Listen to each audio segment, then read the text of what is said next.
Duck and Dukes. But I keep telling you, said Duck, there are no Dukes. They were fine and stately, but they've all been scrapped. Peter Sam goggled in horror. This is dreadful, he wailed. The thing controller said the owner said the Duke said he was coming to our centenary to open our extension around the lake, and now he's scrapped, and Skarloey's and Renee's birthday will be spoiled. Oh dear, oh dear. He bustled away with his empty coaches to tell his bad news. I think, said Skarloey, that Duck was pulling your wheels. No, Skarloey, he was quite serious. He always jokes like that, chuckled Skarloey. But no one agreed, and they argued so loudly that the Thing Controller came to stop their noise. They told him about Duck, but he paid no attention. I've no time for his nonsense now, he snapped. There's a change in tomorrow's work. Skarloey, you will meet the Duke at 11 o'clock instead of 10:30. And he hurried away. If there is a Duke, said Duncan, but they were all too tired to argue anymore. They spent a gloomy night, but cheered up next morning when the cleaners greeted the birthday engines with an all-metal band. Drivers and firemen joined in, and even the Thing Controller banged a metal plate as loudly as anyone. The engines punctuated the music with their whistles. The owner laughed and held his ears. Presently, he looked at his watch.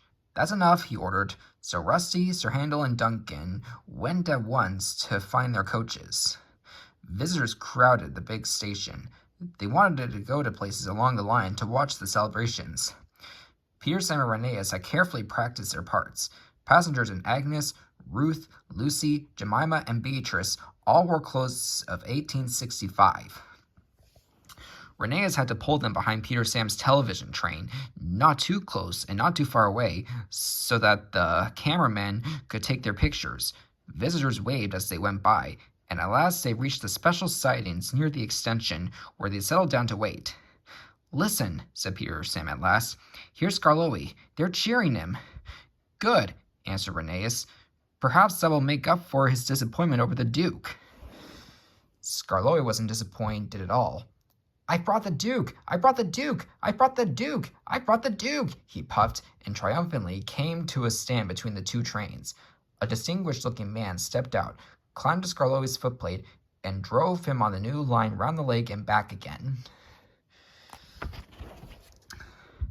Then, standing on Skarloey's front buffer beam, he said, Ladies and gentlemen and engines, I have pleasure in declaring your lovely lakeside loop line now open. Peter Sam could bear it no longer.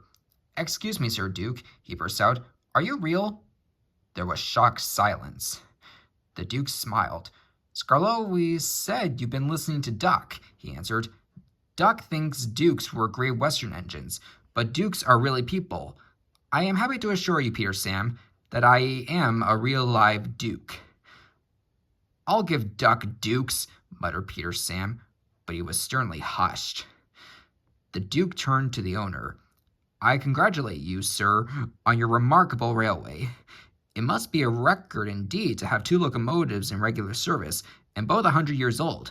Long life then, and go running to Skarloey and Rheneas, your famous old engines. The cheering and clapping died away. Speech! Shouted someone, and the cry was taken up. Go on, Rheneas, whispered the owner, so rather nervously the old engine began. Thank you, Your Grace, and everyone for your kind wishes. You've given us both a lovely 100th birthday, but Your Grace, Skarloey and I aren't the only record engines. We've got twin brothers.